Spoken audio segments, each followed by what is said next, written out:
it's just one of those things I'll have to make sure people know, because especially people that have never done a competition before, it's not going to be over in like an hour, right? You got to buckle down and be prepared for the day, because, as we all know, anybody that's a hardened, seasoned competitor, that one of the skills that you have to develop is patience.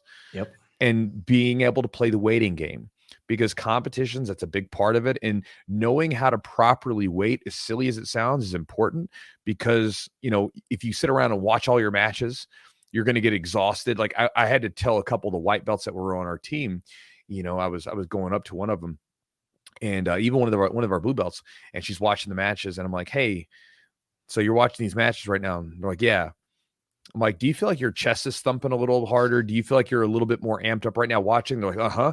I'm like, yeah, you need to go sit down, go away, go in the other room, go home for a little bit, come back, do whatever you got to do to stay relaxed for as long as possible. Because, as you're sitting there, my heart rate will start, like I've done this before, where I'll start watching a match and I'll notice my heart rate goes up, and I'll sort of read my heart rate, and it'll be at like, 80 beats or 85 beats, which that's not super high for most people, but like my resting heart rate sits in like the 50s or 60s.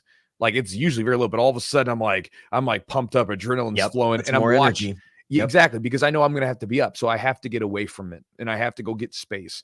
Now, some people are different, but one of the things I say is like, you got to get away from it, especially if it's something that you can feel your energy's amped up, because by the time you finally get to compete, especially if you're one of the lower belts who typically go last, you will be exhausted.